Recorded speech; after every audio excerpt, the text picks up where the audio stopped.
Olá, graça e paz, meu amado irmão, minha amada irmã em Cristo Jesus. Tudo bem com você? Estamos de volta para mais um programa do projeto Auxílio ao Mestre. Meu querido, estamos aqui na última lição desse maravilhoso trimestre. E nós falamos sobre o pentecostalismo, a ação do Espírito Santo, meu amado, no nosso meio. Foram lições maravilhosas. Crescemos juntos, aprendemos juntos. E hoje nós vamos estar ministrando a última lição do primeiro trimestre de 2021.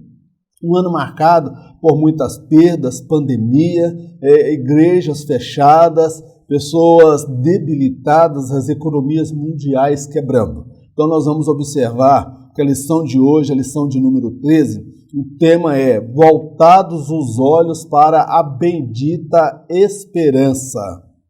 Texto base da lição, Atos capítulo 1, versos 6 ao 11.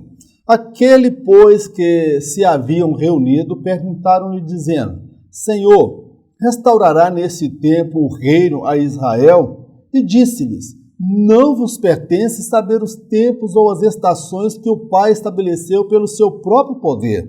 Mas recebereis a virtude do Espírito Santo que há de vir sobre vós, e ser-me-eis testemunhas, tanto em Jerusalém como em toda a Judéia e Samaria, e até os confins da terra.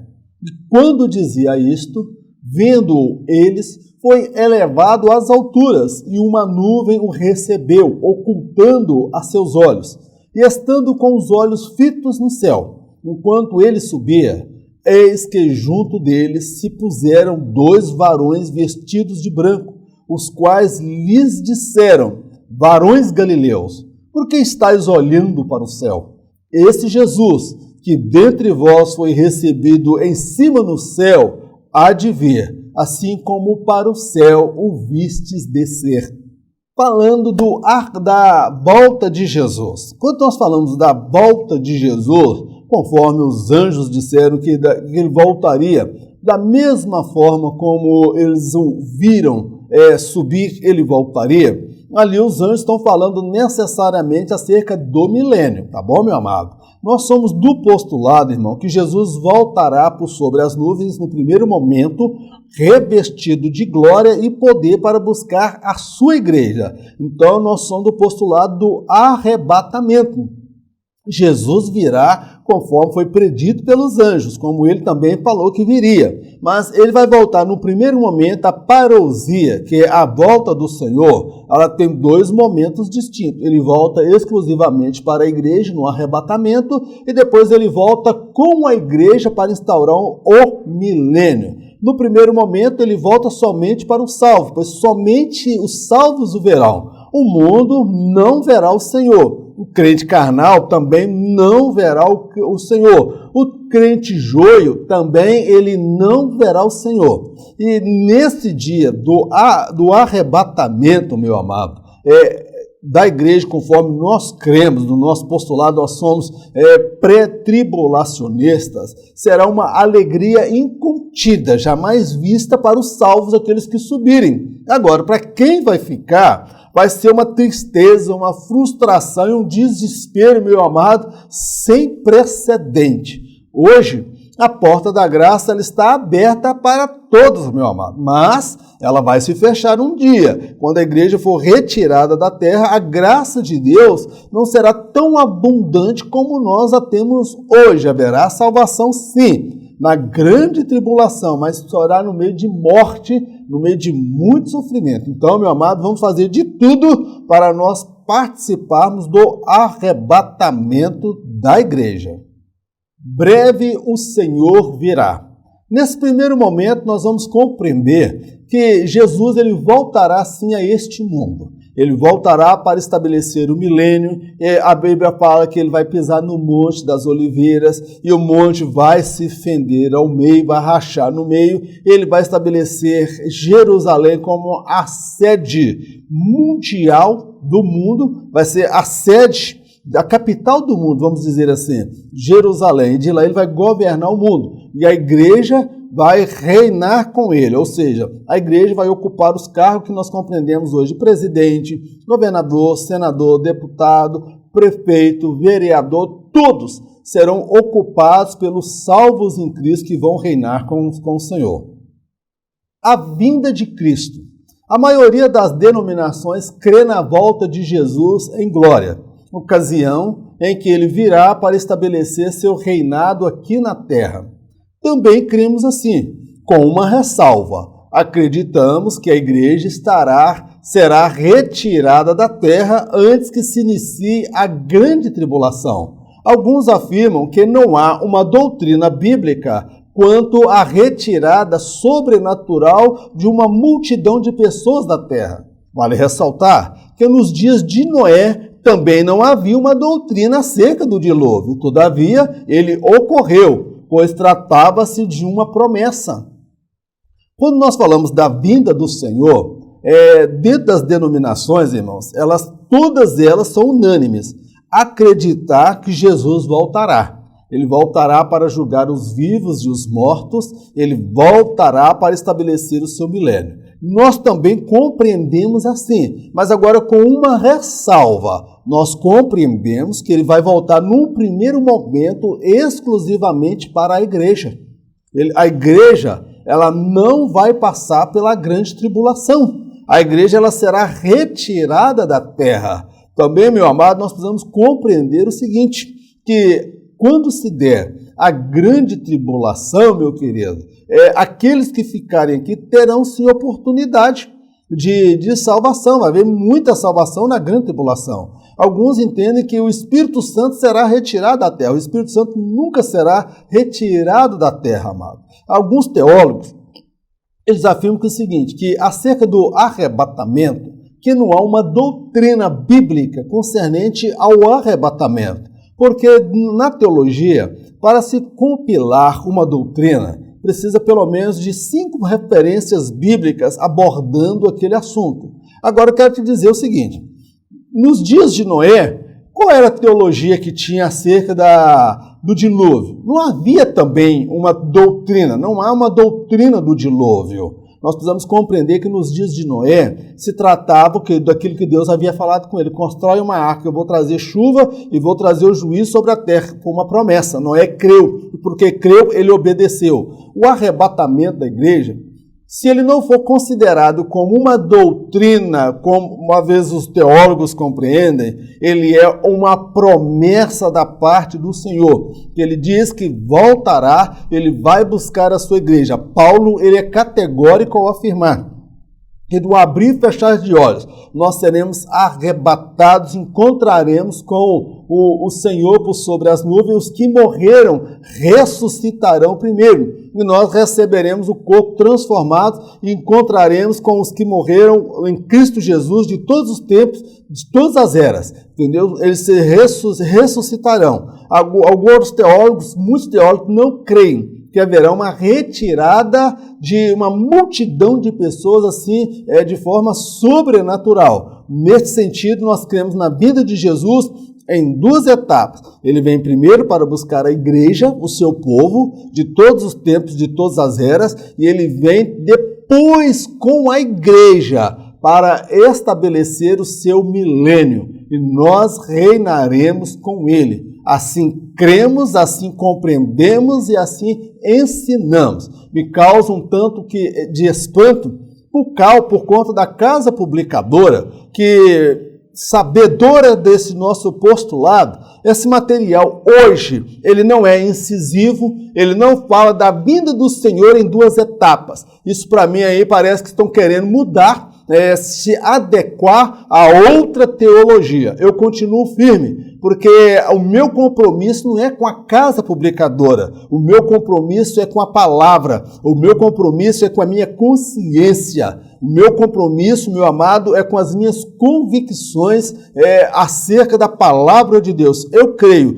literalmente, que o Senhor virá e arrebatará a sua igreja desta terra, independente se esta visão se enquadra ou não dentro da teologia humana. porque a teologia, ela é meramente humana, meu amado. O texto, ele é sagrado, é divino e inerrôneo. Eu fico naquilo que eu acredito, naquilo que eu lendo as Escrituras, eu creio no arrebatamento da igreja.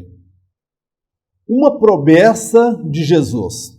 A promessa feita por Jesus acerca da sua segunda vinda está inserida na escatologia bíblica, que é o estudo das últimas coisas que acontecerão. Jesus assegurou que retornará. Os sinais evidenciam isso a cada dia. Conforme se pode observar, as nações clamam por um líder mundial, alguém que estabeleça a paz, saúde, segurança e prosperidade a este mundo. O anticristo surgirá como alguém que corresponderá a todos os anseios de uma sociedade materialista. Jesus, ele prometeu que voltaria. Então, a volta do Senhor, ela é uma promessa. Então, nesse sentido, as denominações também compreendem assim. A nossa diferença é que nós cremos que esta vinda se dará de duas etapas, como eu já expliquei. Então, a promessa da vinda de Jesus, irmãos, ela se encontra dentro do estudo que nós compreendemos escatologia bíblica. É uma doutrina, entendeu? É a doutrina dos últimos dias, últimos acontecimentos relacionados à espécie humana aqui. Então, a Bíblia, ela fala do começo de todas as coisas, mas a Bíblia também fala do fim de todas as coisas. Então, a doutrina na escatologia estudada, que estuda as últimas coisas, chama-se escatologia. E a volta de Jesus está inserida dentro da escatologia bíblica. Jesus, ele nos assegurou que ele voltará para reinar. E tudo que nós vemos aí, amado, essa pandemia, essa quebradeira das nações, o mundo de cabeça para baixo, os governos não estão sabendo lidar com essa doença, com o coronavírus, que está ceifando milhões e milhões de pessoas, e é o que tudo indica, meu amado, essa situação não mudará. O mundo não volta mais à sua normalidade como era antes. Então nós estamos dentro de uma agenda escatológica. Nós observamos o quê? Os líderes mundiais hoje clamam por um líder. Os líderes mundiais procurando alguém que tenha respostas, alguém que traga solução, alguém que estabeleça a paz, alguém que venha estabelecer a saúde, alguém que venha estabelecer a segurança, virtude da violência, narcotráfico, mortes, assassinatos, alguém que venha propiciar a prosperidade a este mundo. Então, todo o cenário que nós estamos vendo aí é um cenário propício para a manifestação do anticristo. A igreja, ela testemunhará o mundo sendo preparado para a manifestação do anticristo. A globalização, a moeda digital, o Pix e tantas outras coisas, irmãos, tudo hoje é informatizado. Os governos têm controle de tudo, meu amado. Então, o anticristo ele surgirá trazendo a paz, uma falsa paz, saúde, segurança, educação, prosperidade. Então o anticristo ele vai corresponder todos os anseios de uma sociedade materialista, que adora bens, ama bens, onde o ter é muito mais além importante do que o ser. Então o anticristo ele vai surgir dentro desse cenário. Nós vemos tudo preparado para a sua manifestação. Mas antes que ele se manifeste, nós acreditamos plenamente que Jesus arrancará a sua igreja dessa terra. Mas Jesus ele prometeu que voltará. Ele voltará sim, um dia para reinar aqui na terra, estabelecer o seu milênio. Mas antes disso, a igreja será arrebatada, ela vai participar das bodas do Cordeiro e ela receberá o quê? O galardão pelo trabalho prestado na obra de Deus. O dia se aproxima. Somos a geração que antecede a vinda do Senhor. O ressurgimento do Estado de Israel é uma das mais contundentes profecias já cumpridas. O Covid-19 já provocou milhões de mortes e a quebra da economia de muitos países, líderes mundiais em aflição, igrejas impedidas de abrir. O suicídio sobe a cada dia. A fome se espalha pelo mundo. Estes e muitos outros sinais são apenas o princípio das dores. Tudo isso nos mostra que se aproxima o dia do arrebatamento. Meu irmão, é impossível nós não olharmos para esse cenário de caos, de desespero, as economias mundiais sendo quebradas, a fome se proliferando.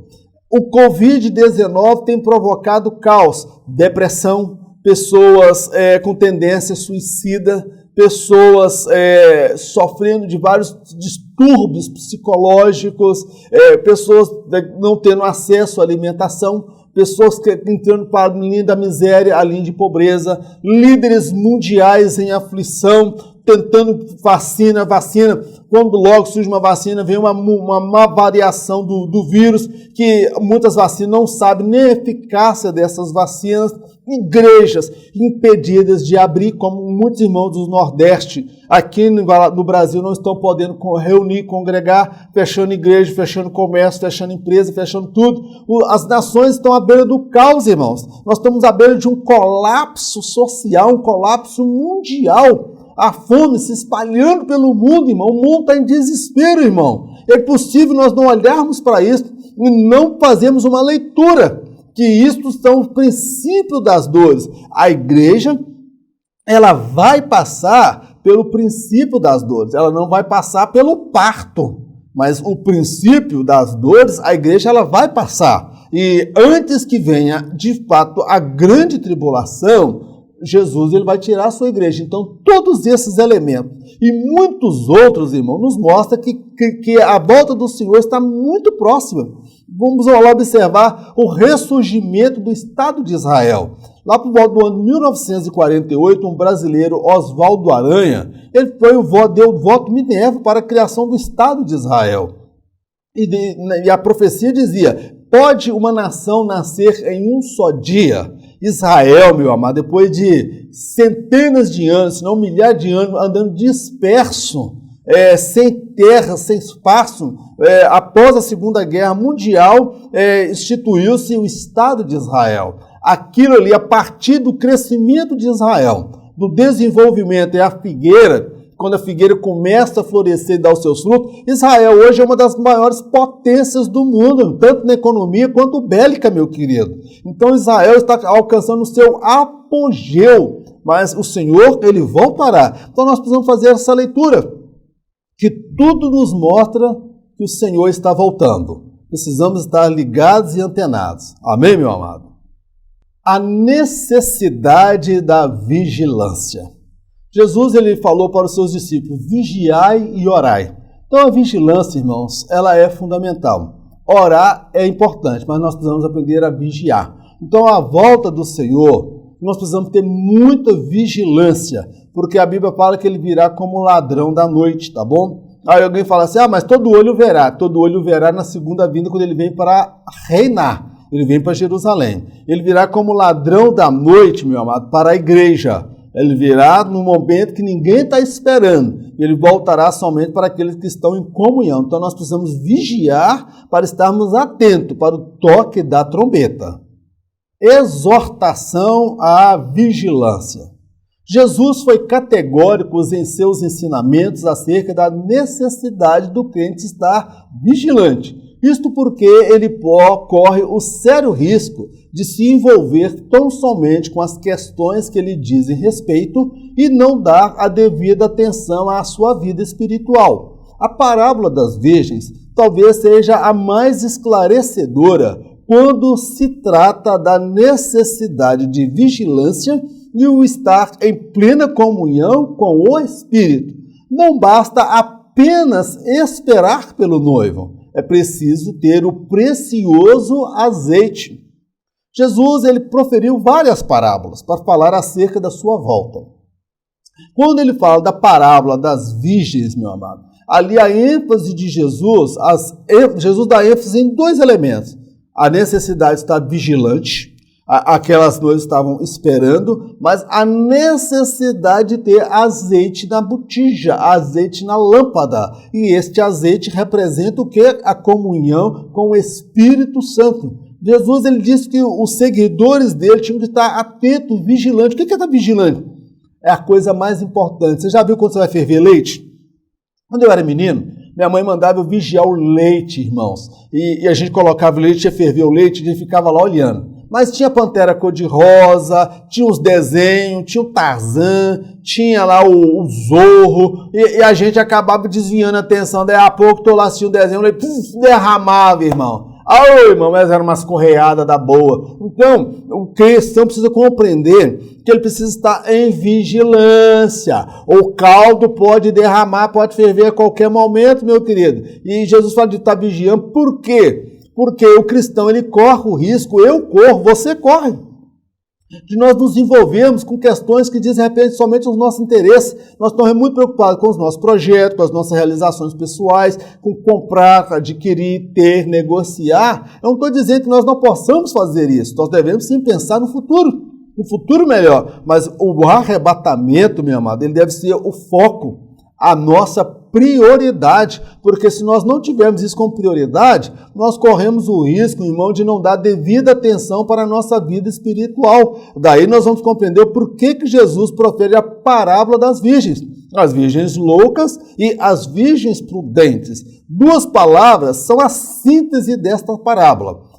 A vigilância, estar atento e ter azeite de reserva, porque não basta apenas esperar, tem que ter azeite no altar, azeite no coração, está em plena comunhão com o Espírito Santo.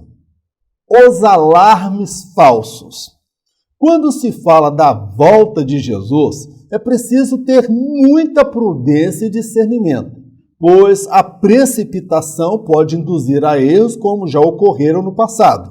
Não se pode definir uma data acerca da volta de Jesus, ainda que o contexto no qual estamos inseridos nos leve a pensar diferente.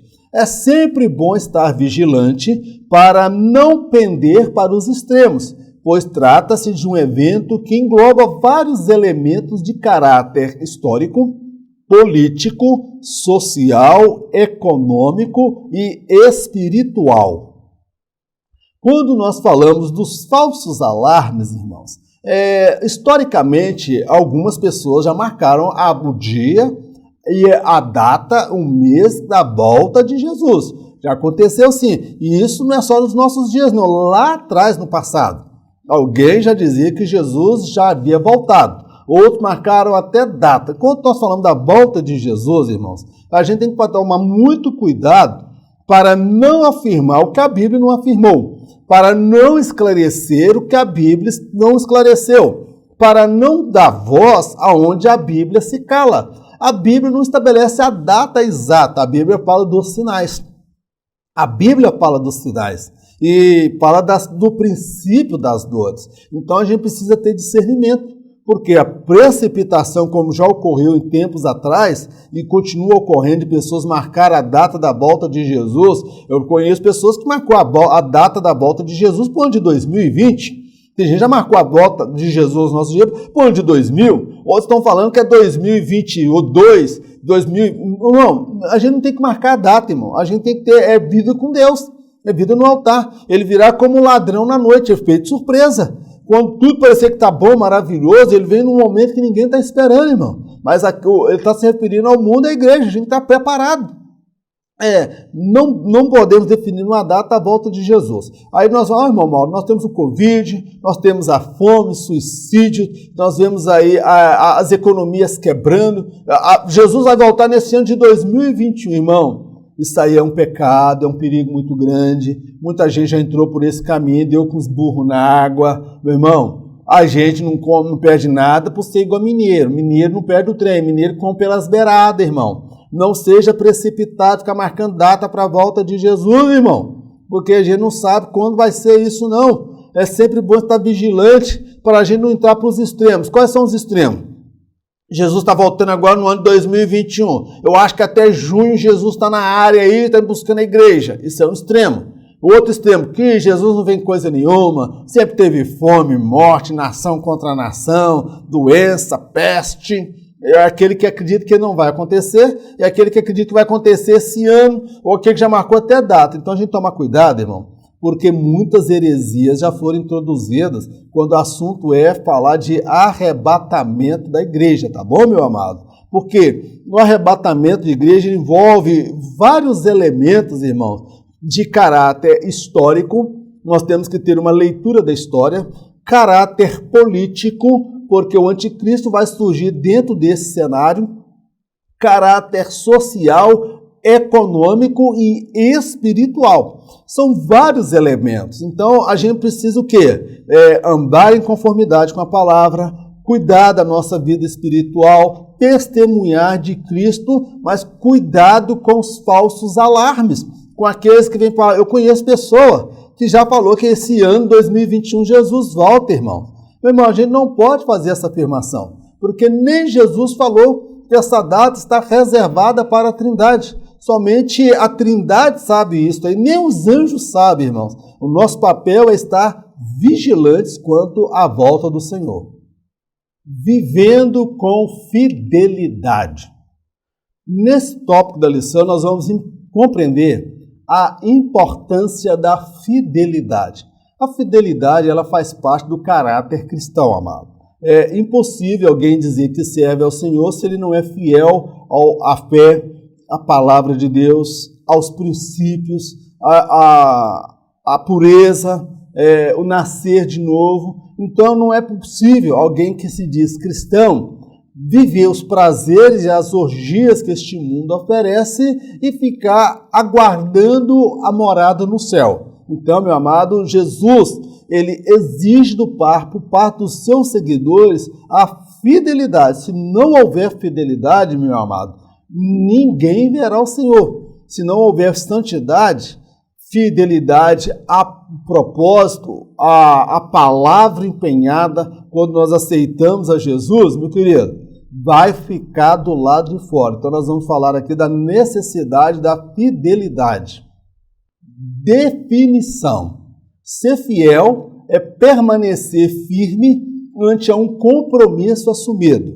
É não mudar de propósito mesmo diante de circunstâncias indesejadas. É manter a palavra empenhada, ainda que isto implique em perdas irreparáveis. A fidelidade também pode expressar a firmeza de um caráter ilibado. Há que se ressaltar a ação do Espírito na vida do cristão. Sem ele, seria impossível ao homem manter-se fiel diante de Deus. O termo fidelidade, irmãos, não é um termo tão fácil de explicar.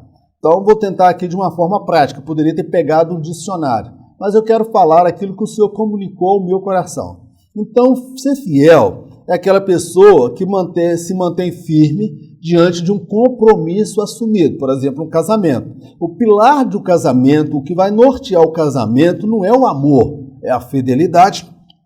A pessoa manteve a palavra dela. O casamento ele passa por várias etapas e transições, que às vezes você fala, não gosto mais de você, não sinto mais. Essa fase, elas podem ocorrer, mas o que vai manter o casamento é o que? É a palavra, o compromisso assumido. Isso é o que? Fidelidade.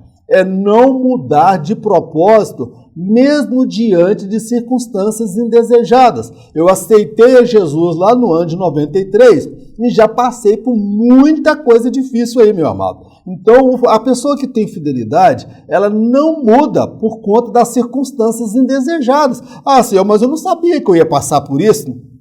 Eu não sabia que isso ia acontecer, eu não sabia que a mulher ia adoecer, eu não sabia que ela ia ficar diferente, não está tão bonita como antes. Ah, eu não gosto mais dele, eu não gosto mais dela. Irmão, a pessoa que tem fidelidade, mesmo que as circunstâncias sejam indesejadas, que não é do jeito que ela esperava, ela vai permanecer fiel, ela não vai mudar por conta disso. Ser fiel também, amado, é manter a palavra empenhada. Sim, sim, não, não, porque o que procede disso é do diabo. Então, é aquela pessoa que tem palavra. Você aceitou Jesus como Salvador? Mantenha a sua palavra. Persevera nessa caminhada, meu querido. Sem fidelidade, é impossível nós encontrarmos o Senhor. Então, meu amado, a pessoa, ela não muda a palavra dela, ainda que isto implique em perdas irreparáveis. Muitos cristãos morreram, meu amado, nas arenas de Roma, devorados por leões, torturados. Morreram, meu amado, mas não negaram a fé. Então aquelas pessoas, o quê? Elas se mantiveram fiéis até diante da morte. Jesus exige de nós fidelidade, meu irmão, até se nós tivermos que enfrentar a morte. A fidelidade, ela também pode expressar o quê? Um caráter ilibado. Aí nós vamos compreender a importância do fruto do Espírito. Uma das virtudes do fruto do Espírito é fidelidade. Então, sem a ação do Espírito Santo na minha vida, na sua vida, me seria impossível eu ser fiel a Deus. Me seria impossível eu me manter ali naquele caminho, porque há circunstâncias indesejadas, perdas irreparáveis, tudo para nos jogar para fora, para a gente desistir da nossa caminhada. Então, aquela pessoa que se relaciona com o Espírito Santo, aquela pessoa que busca mais de Deus na sua vida, meu irmão, ela vai ter na sua vida a ação do Espírito Santo, que vai produzir no seu interior o fruto do Espírito, que nós já estudamos: paz, bondade, benignidade, alegria, mansidão, domínio próprio, fidelidade. Então nós vamos vendo aí o caráter de Cristo sendo gerado nas nossas vidas. Então nós precisamos ser fiéis ao Senhor, porque se não te formos fiéis à causa, se não nos mantivermos focados no início da nossa caminhada até a volta do Senhor, meu querido, de nada vai valer a nossa fé. Então nós precisamos o quê? Renunciar, vencer as lutas, as dificuldades, as adversidades. Não era aquilo que nós esperávamos, não era aquilo que nós imaginávamos. Eu já me deparei com situação que eu falei: Senhor, eu nunca imaginei passar por isso. Mas, meu amado, nós vencemos, prosseguimos adiante, porque nós empenhamos a nossa palavra. A fidelidade de Deus. Não há como mensurar em poucas palavras a fidelidade do Senhor para com aqueles que nele confiam. Ele nunca decepcionou ninguém que esperou por suas promessas. O pai Abraão verá na eternidade o cumprimento da promessa que lhe foi feita. Seus descendentes, numerosos como as estrelas, e todas as famílias da terra que foram abençoadas a partir dele.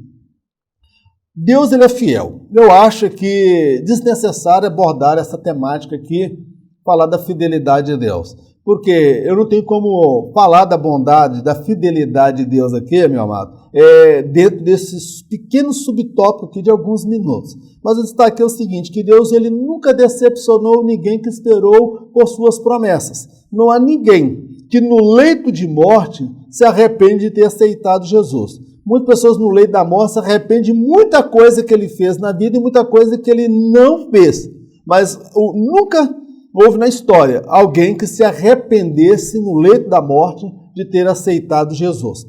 Na eternidade, as pessoas que cruzaram a linha da eternidade, que foram para a condenação, que estão aguardando o juízo final, elas estão arrependidas de não terem andado na verdade. Mas aqueles que aceitaram a Cristo, que andaram com Deus, meu amado, nenhum deles estão arrependidos. Agora, aqueles que não seguiram estão terrivelmente arrependidos. Aqui, como exemplo de fidelidade, eu destaco, por exemplo, Abraão, pai da fé. Nós destacamos o seguinte: Deus fez promessa para Abraão, mandou ele sair da terra dele e ir para uma terra distante. E Deus falou para ele: olha, eu farei de ti uma poderosa nação. A sua descendência será como as estrelas do céu que não podem contar. E todas as famílias da terra serão benditas a partir do seu nome. Meu querido, Abraão morreu. Ele não viu essa descendência. O muito que ele viu foi Isaac e os netos Esaú e Jacó. Se eu não estiver enganado, mas acredito que ele viu sim.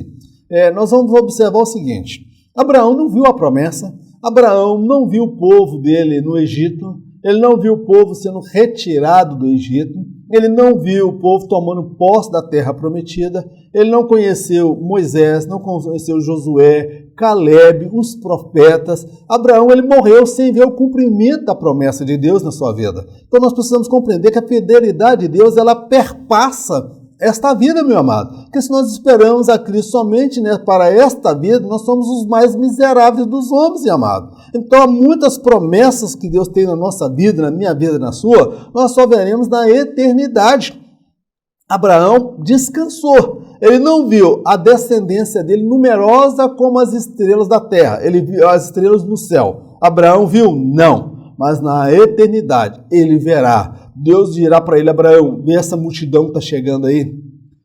Povos, nações, tribos e línguas, foi a partir de você. A partir de você eu trouxe a nação de Israel. E eu enviei o meu filho que nasceu no meio da tua descendência. E a partir dele estabelecer a salvação para todos os povos. E todas as famílias da terra foram abençoadas a partir da mensagem do Evangelho. Abraão, olha e contempla tudo que eu te prometi, porque eu sou fiel, ainda que você viveu, mas você não viu, você morreu crendo. E eu aí estou realizando tudo que eu havia te prometido. Então Abraão, ele vai ver tudo isso na eternidade, meu amado. Nós somos frutos da fé de Abraão. Nós não somos judeus, mas nós somos a igreja do Senhor. Nós somos a noiva do Cordeiro, meu querido. E nós somos abençoados através da fé de Abraão, porque Jesus é descendente de Abraão. Aí nós vemos a fidelidade de Deus. A fidelidade de Deus, ela ocorre até mesmo quando a pessoa morreu, que ela não tem nem ciência do fato, mas Deus comprou. Olha, Eliseu, ele pediu a porção dobrada do Espírito. E o que Deus fez? Ele morreu e alguém foi sepultar um defunto e jogou nos ossos de Eliseu. E a pessoa, quando bateu nos ossos de Eliseu, ressuscitou. Mais um milagre que Deus usou na vida de Eliseu, aí que não estava nem aí, só os restos mortais dele, mas ressuscitou o camarada. Então nós podemos compreender, meu amado, que mesmo se partirmos com o coronavírus, se mesmo que nós não venhamos a viver para ver a nossa descendência, todas as promessas de Deus sobre as nossas vidas, nós as veremos todas na eternidade, porque a morte não é a última palavra. A morte, ela não é o fim de todas as promessas de Deus, porque para Deus, ele vê a eternidade, passado, presente e futuro. Para Deus é a mesma coisa. Deus, ele é fiel e ele zela sobre a sua palavra. Amém, meu irmão? Amém, minha irmã? Confia no Senhor, porque Deus vai cumprir tudo o que ele te prometeu, no tempo dele. A fidelidade como virtude cristã. Deus exige fidelidade por parte de todos que se chegam a ele. Não é possível desfrutar do gozo do céu e viver todos os prazeres e deleites que este mundo oferece. Para Deus não existe o meio fiel, de nada adianta as boas intenções se estas ficarem tão somente no campo das teorias e não produzir mudanças verdadeiras. A fidelidade, enquanto fruto do Espírito, é gerada no coração daquele que dá lugar à ação do Espírito em seu viver. A fidelidade, ela é uma virtude cristã, tá bom, meu amado? O cristão, ele é fiel. A palavra do Senhor, ela se cumpre sobre a vida daqueles que crêem no Senhor. Então, observa, Deus, ele exige o que? Fidelidade é o que? Comprometimento com a causa. Não é a pessoa aceitou Jesus como Salvador e eu vou morar no céu. Nós aceitamos Jesus como Salvador, mas também como Senhor. Na qualidade de Senhor, ele estabelece o quê? Que a pessoa precisa ser fiel à causa. Se a pessoa for fiel até o fim, ele vai alcançar a promessa. Mas se ela não for fiel, ela se envolver com o pecado, ela desprezar a salvação, não há mais esperança nenhuma para ela. Então nós precisamos compreender que é impossível. Eu tenho dificuldade de acreditar que alguém diz que é salvo em Jesus Cristo, vai morar no céu e ele quer desfrutar todos os prazeres todas as imundícies deste mundo, irmão. Todos os deleites, as tendências, meu irmão. Não é porque eu aceitei Jesus que eu não tenho meus impulsos da sexualidade. Eu tenho. Agora, eu aceitei Jesus, eu vou ser tentado. Muitas vezes, os meus impulsos sexuais vão querer falar mais alto. Ô, irmão Mauro, mas você é servo de Deus, irmão? Eu sou servo ao Senhor. Quantos homens já caíram nessa tentação da área da sexualidade, irmão? Eu não vou atender todos os apelos, não. Eu vou repreender, eu vou orar, vou jejuar, vou ler Bíblia, vou aos pés do Senhor. Vou pedir ao Senhor para me gerar o fruto do Espírito, que é uma das virtudes do Espírito Santo, meu amado. É fidelidade. Então, eu não vou atender os meus deleites. É impossível, irmão. Alguém que atende todos os seus prazeres, todas as suas alegrias, os deleites deste mundo, dando toda vazão às concupiscências da carne, concupiscências dos olhos, a soberba da vida, e acreditar que vai morar no céu, irmão. Deus, irmãos, para Deus não existe um meio fiel. Ou é, ou não é. Jesus fala, aquele que comigo não ajunta, espalha. Jesus não deixou brecha em momento nenhum para alguém ficar em cima do muro. Alguém que não se posiciona, alguém que não é quente, não é nem frio, é aquela pessoa assim indefinida, aquela que fica cocheando em dois pensamentos. Então, meu amado, se você aceitou Jesus, seja fiel à causa, seja fiel à palavra empenhada, viva o padrão, porque para Deus não existe meio fiel, não. Para Deus não adianta as boas intenções. Deus, esse ano de 2021 eu quero ser mais consagrado. Nesse ano de 2021 eu vou viver diferente. Nesse ano de 2021 eu vou me dedicar mais à oração, à palavra e à tua obra. Aí a pessoa tem intenção e boas intenções.